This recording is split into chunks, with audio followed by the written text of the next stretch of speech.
آج ایک ایسا امیزنگ اور عجیب و غریب قرآنی واقعہ آپ کو سنانا ہے اور اس سے کچھ لیسن لینا ہے۔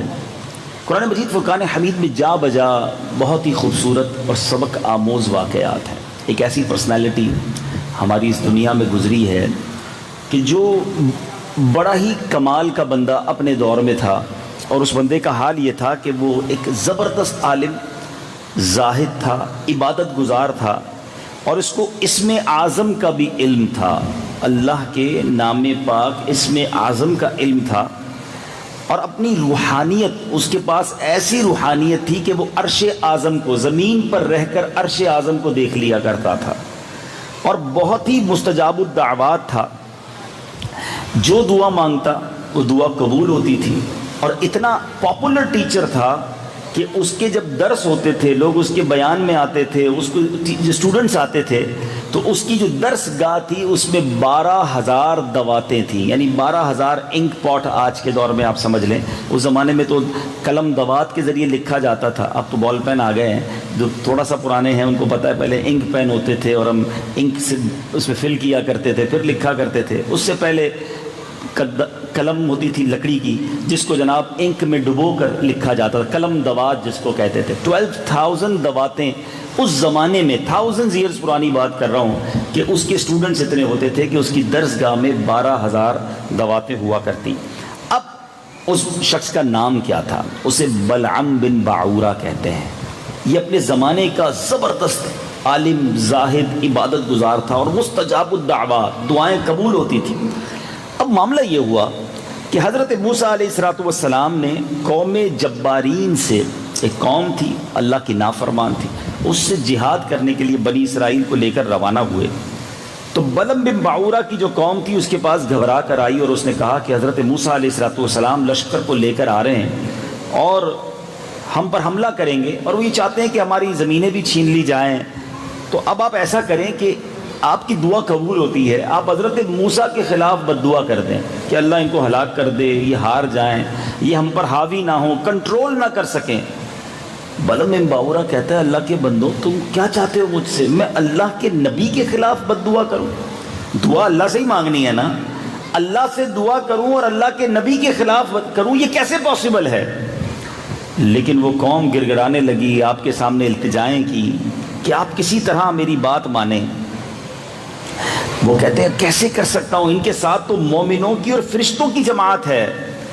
اب بلعم بن باعورہ نے کہا کہ وہ رونے لگے، گڑ گڑانے لگے کہ نہیں، آپ ہماری ہیلپ کریں، آپ ہماری قوم کے ہیں۔ تو کہا ٹھیک ہے، میں استخارہ کرتا ہوں، اگر استخارے میں کوئی جواب آیا تو پھر جواب دوں گا۔ اب تھوڑی دیر کے بعد استخارہ کرنے کے بعد اس نے کہا کہ مجھے یہ جواب آیا ہے کہ میں نے اگر حضرت موسیٰ علیہ السلام کے خلاف بد دعا کی تو میری دنیا اور آخرت دونوں برباد ہو جائے گی، میں it's not possible for me, میں کیسے کر سکتا ہوں؟ اب قوم نے کیا کیا؟ بڑے قیمتی تحائف، بڑے جناب جس کو آپ کہیں پریشس گفٹس جو تھے، پیسے لے کر، ہیرے جواہرات لے کر دوبارہ آئے، اور کہا کہ آپ یہ سب لے لیں اور کسی طرح آپ دعا کر دیں۔ اب بلعم بن باعورہ پر مال کا لالچ سوار ہوا۔ ذرا غور کیجئے گا، پیسہ اور اس کی لالچ کتنی خطرناک ہے کہ بندے کو اللہ کے نبی کے سامنے کھڑا کر دیتی ہے۔ وہ ساری زندگی اللہ کی عبادت کرتا رہا، ساری زندگی، آپ سوچیے اس کا مرتبہ کیسا ہو گیا کہ زمین پر کھڑے ہو کر عرش اعظم کو دیکھ لیتا تھا، مگر اب مال کے لالچ میں، دنیاوی دولت کے لالچ میں وہ ایگری ہو گیا کہ ٹھیک ہے، یہ پیسے اس نے پکڑ لیے، اور اب اس نے اپنی ایک گدی تھی جس پر بیٹھ کر وہ کوہ طور کی طرف جانے لگا۔ تو جیسے ہی وہ آگے چلتا تو اس کی گدی جو ہے وہ مڑ جاتی اور بار بار الٹا آتی، یہ مارتا اس کو، وہ آگے نہ جاتی، اسے پیچھے آتی، یہاں تک کہ اس گدھی کو اللہ نے قوت گویائی عطا کی۔ یہ قرآنی واقعہ ہے۔ وہ گدھی بولنے لگی کہ اے بدبخت، افسوس تو کدھر جا رہا ہے؟ دیکھ میرے آگے فرشتے ہیں جو میرا راستہ روک رہے ہیں، اللہ کے نبی کے لیے تو بد دعا کرنے نکلا ہے۔ لیکن بلعم بن باعورہ اس بات کو سن کر بھی واپس نہ ہوا، کیونکہ اب آنکھوں کے سامنے لالچ کا پردہ آ چکا تھا۔ اب یہاں تک کہ وہ حسبان نامی پہاڑ پر چڑھ گیا، بلندی سے حضرت موسیٰ کے لشکروں کو دیکھا جو دور سے آ رہے تھے، مال کا لالچ تھا اور اس نے بد دعا کرنا شروع کی۔ اب اللہ کا کرنا دیکھیں کیا ہوا کہ وہ جب دعا کرتا، بد دعا کرتا حضرت موسیٰ کے لیے، الفاظ نکلتے تھے اپنے اور اپنی قوم کے لیے۔ اس کی قوم کہنے لگی تم کیا کر رہے ہو، تم ہمارے ہی خلاف بد دعا کر رہے ہو۔ تو وہ کہتا میں کیا کروں، میں بولتا کچھ ہوں اور زبان سے نکلتا کچھ ہے۔ میں کوشش کر رہا ہوں کہ میری زبان سے حضرت موسیٰ اور ان کی قوم کے لیے بد دعا نکلے، مگر جب ہاتھ اٹھاتا ہوں تو اپنے لیے اور اپنی قوم کے لیے ہی بد دعا نکلتی ہے۔ اللہ اکبر۔ پھر اس پر اچانک غضب الہی نازل ہوا، اس کی زبان لٹک کر اس کے سینے پر آ گئی۔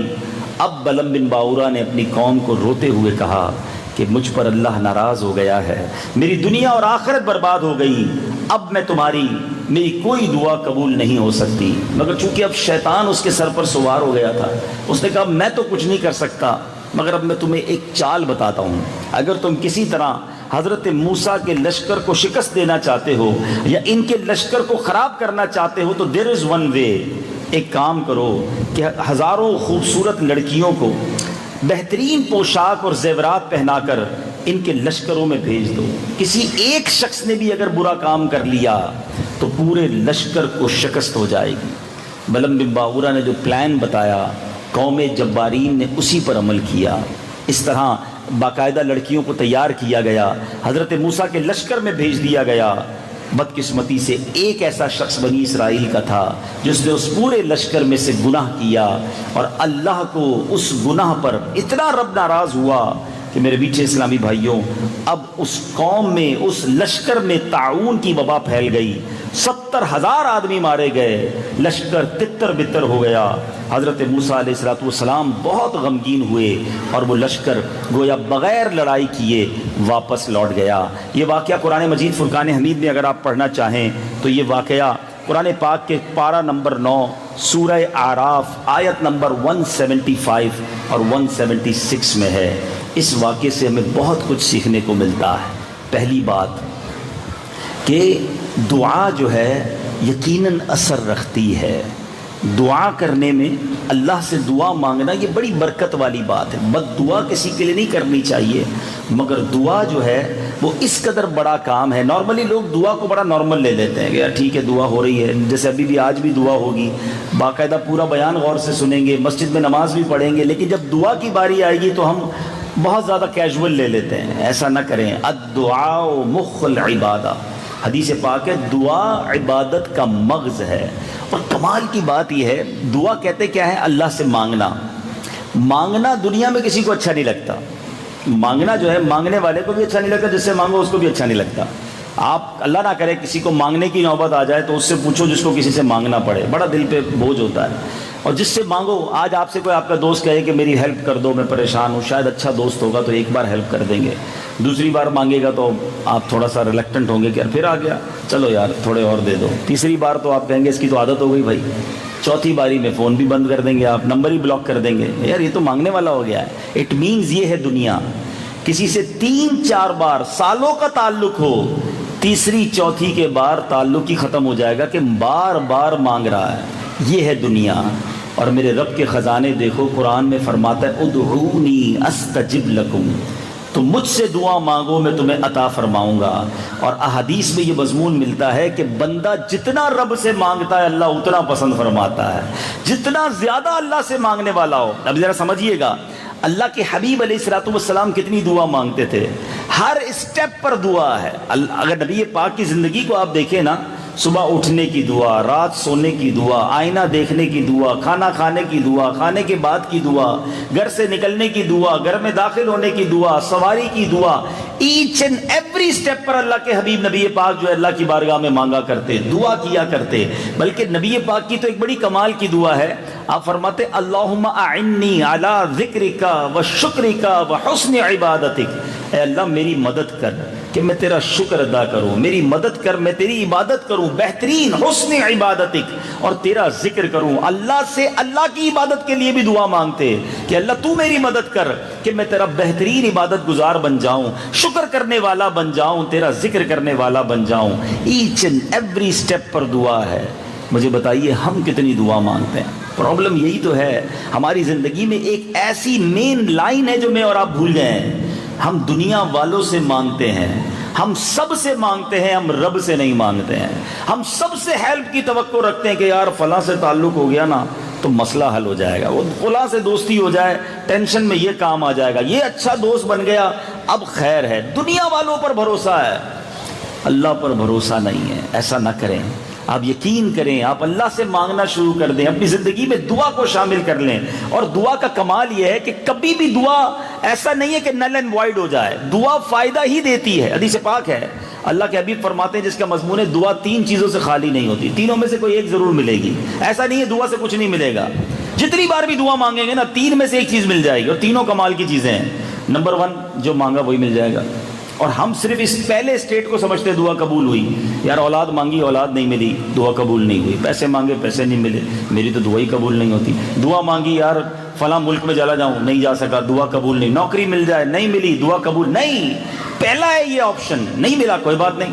دوسرا آپشن کیا ہے؟ اللہ کے حبیب فرماتے ہیں اس دعا کے بدلے بندے کا گناہ معاف کر دیا جاتا ہے، یعنی یہ دعا کے بدلے اس کا کوئی جرم تھا جو معاف کر دیا جاتا ہے۔ تیسرا آپشن وہ اس سے بھی کمال کا ہے کہ اللہ تبارک و تعالی اس دعا کے بدلے اس کے نامہ اعمال میں بہت ساری نیکیاں لکھ دیتا ہے۔ حدیث پاک کے الفاظ ہیں جب بندہ قیامت کے دن جائے گا اور پہاڑ جتنی نیکیاں دیکھے گا تو کہے گا یا اللہ یہ تو میں نے کی نہیں تھی، یہ کدھر سے آ گئی؟ فرمایا یہ وہ دعائیں ہیں جو تم نے دنیا میں مانگی جس کا اجر آخرت کے لیے رکھ دیا گیا۔ بندہ قیامت کے دن کہے گا کاش میری دنیا میں کوئی دعا ہی قبول نہ ہوتی، اتنا ثواب اتنا اجر۔ ایک اور حدیث پاک ہے جس کا مضمون ہے کہ دعا بندہ جب کرتا ہے نا تو وہ دعا کے بدلے اللہ کوئی بلا ٹال دیتا ہے، دعا اور بندے اور بلا کے درمیان میں آ جاتی ہے، انٹرسیپٹ کر دیتی ہے۔ بلا اتر رہی ہے، بندے نے دعا کی، وہ بلا کو انٹرسیپٹ کر دیا دعا نے، قیامت تک یہ لڑتے رہتے ہیں، بندے پر بلا اترنے نہیں دیتے ہیں۔ اب میں آپ سے پوچھتا ہوں، آپ نے دعا کی یا اللہ میری روزی میں برکت ہو جائے، برکت نہیں ہوئی، آپ نے کہا کل بھی 5000 کی سیل ہوئی آج بھی 5000 کی سیل ہوئی، برکت تو نہیں ہوئی ہے، لیکن ہو سکتا ہے آپ کی دکان میں ہی آگ لگنے والی تھی، اللہ نے اس بلا کو ٹال دیا۔ آپ گھر سے باہر نکلنے والے تھے، آپ کا ایکسیڈنٹ ہونے والا تھا، اس ایکسیڈنٹ میں ٹانگ ٹوٹ جاتی، اللہ نے اس بلا کو ٹالا۔ بتاؤ روزی میں برکت زیادہ ضروری تھی یا اس بلا سے بچنا ضروری تھا؟ اللہ جانتا ہے اور تم نہیں جانتے، اللہ ہمارے لیے بہترین فیصلہ کرنے والا ہے۔ تو خدا را خاص طور پہ یہ شادی کا موقع ہے، اپنی زندگی میں دعا کو شامل کریں اور دل سے مانگیں، ایسے مانگیں کہ ضرور ملے گا۔ اور رحمت خدا بندی ہے ہی اتنی بڑی کہ جو میرے لیے بہتر ہوگا میرا رب مجھے عطا فرمائے گا۔ اور اس کی شان دیکھو کہ جتنا مانگو وہ اتنا خوش ہوتا ہے۔ تو دعا مانگتے وقت آپ کی بھی موٹیویشن ہونی چاہیے۔ ایک آخری بات دعا کے بارے میں، پھر اگلے پوائنٹ پہ چلتے ہیں کہ نارملی ایک اور دعا میں کانسیپٹ جو ہماری گڑبڑ ہوتی ہے وہ یہ ہے کہ دعا کرتے ہوئے ہم خود بھی تذبذب میں ہوتے ہیں، ہیزیٹیشن میں ہوتے ہیں، پتہ نہیں قبول ہوگی کہ نہیں ہوگی، چلو مانگ لیتے ہیں لیکن ہوگی نہیں۔ علماء فرماتے ہیں جو ایسے دعا مانگتے ہیں اس کی دعا قبول ہی نہیں ہوتی ہے۔ یہ دعا کی قبول نہ ہونے کی ایک بڑی وجہ یہ ہے کہ دعا مانگنے والے کو اللہ پر ہی بھروسہ نہیں ہے، ہاتھ اٹھایا ہوا ہے لیکن توجہ نہیں ہے، خیال ہے کہ پتہ نہیں ملے گی کہ نہیں ملے گی۔ نہیں، جو یقین سے مانگے گا اس کو دعا، اس کی دعا قبول ہوگی۔ سبحان اللہ۔ ایک بار ایک شہر میں بارش نہیں ہو رہی تھی، چھوٹا سا گاؤں تھا، بارش نہیں ہو رہی تھی، تو گاؤں کے لوگوں نے پلان کیا کہ سارے گاؤں والے مل کر بارش کی دعا کرتے ہیں۔ پورے گاؤں کو ایک گراؤنڈ میں جمع کیا گیا کہ سارے گاؤں والے آ جائیں اور بارش کی دعا کرتے ہیں۔ سارے گاؤں والے جمع ہو گئے، ایک نوجوان ینگسٹر اپنے ہاتھ میں چھتری لے کر آیا۔ گاؤں والے اس پر ہنسنے لگے کہ کتنے سال ہو گئے ہیں ایک قطرہ بارش کا پڑا نہیں ہے، کھلیان سوکھ گئے، کھیت سوکھ گئے، کنویں سوکھ گئے، تم چھتری لے کر آئے ہو؟ تو کہتا جب مانگنے رب سے آئے ہیں تو بارش تو دینی ہے اس نے، واپس کیسے جاؤں گا؟ علماء کہتے ہیں اس بچے کے یقین کی وجہ سے دعا کے دوران ہی موسلا دھار بارش ہونا شروع ہوئی، پورا گاؤں بھیگتا ہوا جاتا ہے، وہ نوجوان چھتری کے سائے میں جاتا ہے۔ یہ یقین ہونا چاہیے کہ میں جس سے مانگ رہا ہوں وہی دینے والا ہے اور وہ ضرور عطا فرمائے گا، اور جو میرے حق میں بہتر ہے وہ عطا کرے گا۔ جب اس کرج کے ساتھ، اس اللہ پر بھروسے کے ساتھ آپ دعا مانگیں گے تو ضرور دعائیں قبول ہوں گی اور اس کی برکتیں آپ کو نصیب ہوں گی۔ ایک آخری بات، حرام روزی کمانے والے کی دعا قبول نہیں ہوتی، یہ ہمیشہ یاد رکھیں۔ آپ کی روزی پاک ہونی چاہیے، آپ کا لباس، جس پیسوں سے آپ نے لباس خریدا ہے وہ لباس پاک ہونا چاہیے، پیٹ میں خوراک پاک ہونی چاہیے۔ حرام کھانے والے کی دعا قبول نہیں ہوتی۔ ایک بار حضرت موسیٰ علیہ السلام نے ایک شخص کو دیکھا جو بڑا رو رہا تھا، بڑا گر گرا رہا تھا اور اللہ سے دعا کر رہا تھا۔ اللہ کے حبیب نے عرض کی، اللہ کے نبی نے عرض کی، مولا اس بندے کی دعا قبول کر لے، کتنا رو رہا ہے، تجھے پکار رہا ہے۔ فرمایا اے موسیٰ یہ اتنا روئے کہ روتے روتے مر جائے، اتنے ہاتھ اٹھائے کہ اس کے ہاتھ آسمان کو چھو لیں۔ اے موسیٰ میں نے اس کی دعا قبول نہیں کرنی۔ یا اللہ کیا وجہ ہے؟ فرمایا موسیٰ اس کے پیٹ میں حرام ہے، اس کی روزی حرام ہے، جو لباس پہنا وہ لباس حرام ہے۔ تو کبھی بھی حرام روزی والے کی دعا قبول نہیں ہوتی۔ اگر آپ چاہتے ہیں آپ کی دعائیں قبول ہونا شروع ہو جائیں، اپنی روزی کو چیک کیجیے، اپنے کاروبار سے حرام کو نکال دیجیے۔ شروع میں مشکل ہوگی، یہ بات بتا دوں آپ کو، لیکن جس دن آپ نے ہمت پکڑ لی، جس دن اسٹیپ فارورڈ کر لیا، جس دن فیصلہ کر لیا کہ میں نے حرام کمانا ہی نہیں ہے، آپ یقین کریں اللہ غیب سے راستے کھولے گا، آپ کے لیے آسانیاں ہونا شروع ہو جائیں گی، اور پھر آپ ایسی پرسکون لائف گزاریں گے، کیونکہ اب آپ کو یہ اطمینان ہوگا کہ جو میں کھا رہا ہوں وہ حلال ہے، جو بچوں کے لیے چھوڑے جا رہا ہوں وہ حلال ہے، میرے مرنے کے بعد یہ مال میرے لیے سانپ اور بچھو نہیں بنیں گے۔ تو بہرحال بلم بن باعورہ کا واقعہ مجھے اور آپ کو ایک اور درس بھی دیتا ہے، کیونکہ یہاں ماشاءاللہ مجھے چہرے نمازی بھی نظر آ رہے ہیں، حاجی بھی نظر آ رہے ہیں۔ بعض اوقات ہم جب نماز پڑھنے والے ہو جاتے ہیں، ہم کچھ مذہبی ماحول میں آ جاتے ہیں، نماز، روزہ، حج، زکوٰۃ، تو ہم سیٹسفیکیشن کی طرف چلے جاتے ہیں کہ یار ٹھیک ہے ماشاءاللہ میں تو بڑی نیکیاں کر رہا ہوں، اب تو بڑا سب ٹھیک ہے، اوکے ہے۔ یاد رکھیے انما الاعمال بالخواتیم، اعمال کا دار و مدار خاتموں پر ہے۔ کبھی بھی زندگی میں یہ سیٹسفیکیشن نہ لے آئیں کہ جناب میں تو پکا جنتی ہو گیا، نہیں جناب، کبھی بھی پانسا پلٹ سکتا ہے۔ اللہ مجھے اور آپ کو شیطان کے واروں سے بچائے۔ خوف زدہ رہیے، اپنے ایمان کی حفاظت کی دعائیں کرتے رہیے اللہ سے۔ دیکھیں نا نبی پاک علیہ الصلوۃ والسلام تو بخشائے ہیں نا، ان کے صدقے ہم جنت میں جائیں گے، مگر ان کی دعا کیا تھی؟ یا مقلب القلوب ثبت قلبی علی دینک، اے دلوں کو پھیرنے والے میرے دل کو اپنے دین پر ثابت قدمی عطا فرما۔ اللہ کے حبیب دعا کر رہے ہیں، تو میں نے اور آپ نے کتنی فکر کرنی ہے۔ تو ہمیشہ کبھی بھی انسان یہ سیٹسفائی نہ ہو جائے کہ میں نہیں بگڑ سکتا۔ اب یہ فرینڈ سرکل کے بچے بیٹھے ہیں، نوجوان بیٹھے ہیں، اس پہ شیطان کیا وار دیتا ہے، یار ٹھیک ہے تو نمازی ہے، دوست برے ہیں نا، کوئی بات نہیں، میں تو بیٹھتا ہوں نا، میں کون سا شراب پیتا ہوں، میں کون سا جوا کھیلتا ہوں، میں کون سا غلط کام کرتا ہوں، دوست کر رہے ہیں، میں نہیں بگڑوں گا، ان کے ساتھ بیٹھوں گا نا، مجھ پر اثر نہیں آئے گا۔ ایسے ہی کچھ لوگ بے دین لوگوں کی باتیں بہت سنتے ہیں، آج کل سوشل میڈیا کا زمانہ ہے، چلو یار سنے تو صحیح ہے غیر مسلم کیا کہتے ہیں، سنے تو صحیح ہے بد عقیدہ لوگ کیا کہتے ہیں، سننا ہی ہے نا، کون سا میں ان کی مان رہا ہوں۔ نہیں جناب، اپنے آپ پر اتنا اعتماد نہیں کرنا ہے آپ نے اور مجھے، ہمیں ڈرنا ہے، ہمیں ایسی باتیں بھی نہیں سننی ہیں جو کہیں دل میں نہ پھنس جائیں اور انسان کا ایمان اور عقیدہ برباد نہ ہو جائے۔ ہم نے اور آپ نے ایسی گیدرنگز میں بھی نہیں بیٹھنا ہے کہ وہ گیدرنگز یا وہ لوگ جو اللہ کی ناراضی والا کام کر رہے ہیں، کبھی بھی شیطان مجھ پر حاوی ہو گیا۔ بلم بن باعورہ جیسے عبادت گزار ہم نہیں ہیں، بلم بن باعورہ جیسی ہماری ریاضتیں نہیں ہیں، ہماری دعائیں ایسی نہ تھی کہ مستجاب الدعوات تھے، مگر اس شخص کا صرف عقیدہ، اس کا صرف اعمال برباد نہ ہوئے، یہ جہنم میں کتے کی شکل میں ڈالا جائے گا۔ مفسرین کرام کہتے ہیں بلم بن باعورہ جہنم میں کتے کی شکل میں جائے گا، اور بلم بن باعورہ کی شکل میں اصحاب کہف کا جو کتا تھا وہ جنت میں جائے گا۔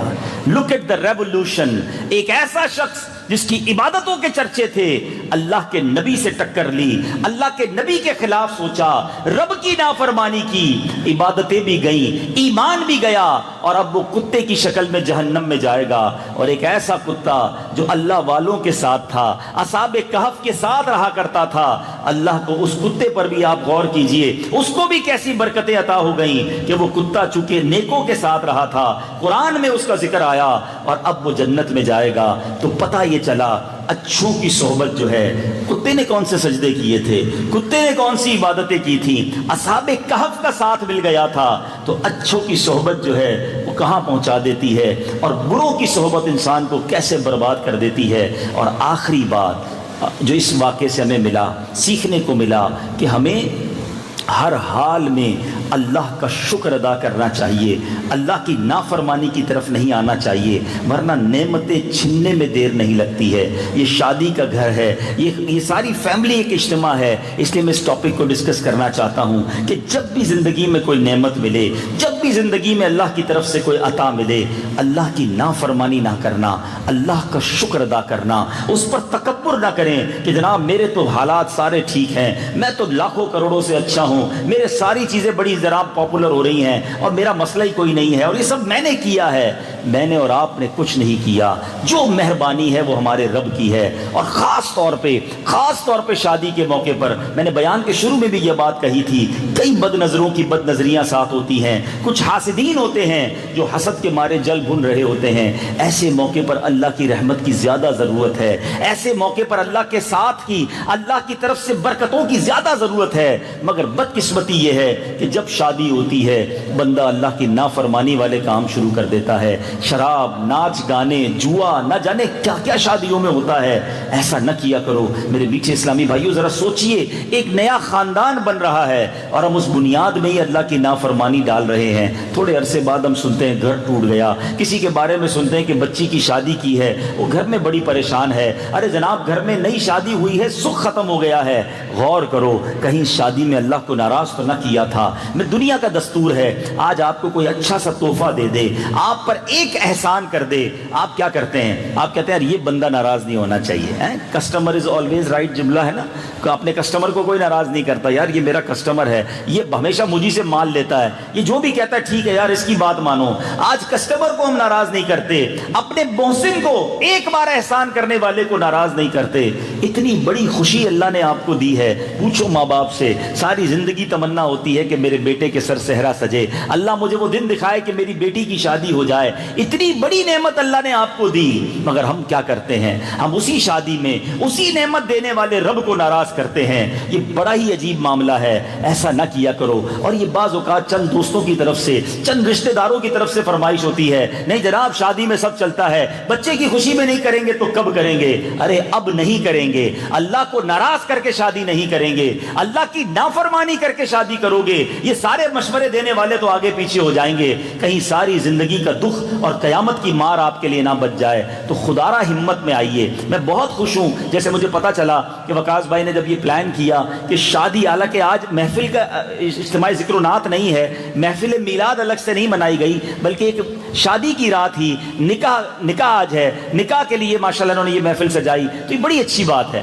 تو ہمیں بھی ایسا پلان کرنا چاہیے کہ اپنی شادیوں میں اور پھر اس کے بعد بھی اگلے فنکشنز بھی، اس میں بھی گناہ سے بچنے کی کوشش کریں۔ پھر دیکھیں آپ کے خاندانوں پر کیسی رحمتوں کی بارش ہوتی ہے۔ اور صرف شادی نہیں، ہر موقع پر، مثال کے طور پہ ایک بندہ غریب ہے، وہ تمنا کرتا ہے اللہ پیسے دے دے، میرے مال میں برکت دے دے، ساری زندگی کوشش کرتا ہے، لیکن جیسے ہی اسے مال ملتا ہے، جیسے ہی اسے دنیا کی نعمت ملتی ہے تو وہ کیا کرتا ہے؟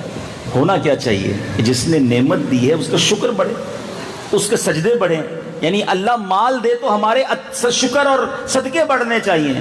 مگر عجیب معاملہ ہے، اللہ مال دیتا ہے، بندہ نافرمانیاں بڑھاتا ہے، وہ عطا بڑھاتا ہے، ہم خطائیں بڑھاتے ہیں۔ ایسا نہیں ہونا چاہیے۔ اللہ کرے کہ ہم اللہ کے شکر گزار بندوں میں شامل ہو جائیں اور اس واقعے سے سبق حاصل کریں کہ کبھی بھی سب کچھ چھن سکتا ہے۔ وَتُعِزُّ مَن تَشَاءُ وَتُذِلُّ مَن تَشَاءُ بِيَدِكَ الْخَيْرُ۔ اللہ جسے چاہے عزت دیتا ہے، جسے چاہے ذلیل فرماتا ہے۔ مجھے اور آپ کو یہ سوچنا ہے کہ جو اللہ نے مجھے دیا ہے وہ اگر باقی رکھنا ہے، اس میں برکت چاہیے۔ اس کا فارمولہ بھی رب نے قرآن میں دیا ہے اور اللہ نے فرمایا ہے لَإِن شَكَرْتُمْ لَأَزِيدَنَّكُمْ، تم میرا شکر ادا کرو میں تمہیں اور عطا کروں گا۔ شکر گزار بن جائیے، دیکھیں رب اور عطا فرمائے گا۔ اچھا شکر جو ہے نا، نارملی لوگ سمجھتے ہیں کہ تسبیح لو اور الحمدللہ یا اللہ تیرا شکر پڑھتے رہا کرو، یہ بھی ٹھیک ہے، یہ شکر کی ایک جہت تو ضرور ہے، لیکن ایکچولی شکر یہ ہے کہ جس نے نعمت دی ہے اس کی نافرمانی نہ کی جائے، اس کو ناراض نہ کیا جائے۔ صبح سے شام تک اللہ تیرا شکر بھی کہتے رہیں اور ایک وقت کی نماز نہ پڑھیں، یا اللہ تیرا شکر بھی کہتے رہیں، حرام روزی بھی کماتے رہیں، اللہ تیری بڑی مہربانی، حرام دیکھتے بھی رہیں، تو یہ شکر نہیں ہے۔ شکر یہ ہے کہ رب کو ناراض نہ کیا جائے، اور سب سے بہترین شکر 5 وقت کی نماز ہے۔ آئیے نیت کرتے ہیں کہ آج کے بعد ہماری کوئی نماز قضا نہیں ہوگی۔ میں آپ سب کو ایک اور دعوت دوں گا کہ اس طرح کی باتیں سننے کے لیے اور اپنی زندگی میں بہترین تبدیلی لانے کے لیے دعوت اسلامی کے مدنی ماحول سے وابستہ رہیں۔ ہمارے ہفتہ وار اجتماع ہر جمعرات کو ہوتے ہیں، اب کل بھی جمعرات ہے اور کل بھی انشاءاللہ فیضان مدینہ میں ہفتہ وار اجتماع ہوگا، کراچی کے مختلف مقامات پر ہوتا ہے، اس میں شرکت کریں، مدنی چینل دیکھتے رہیں۔ اللہ تعالی ہم سب کو عمل کرنے کی توفیق عطا فرمائے، آمین بجاہ النبی الامین صلی اللہ تعالی علیہ وسلم۔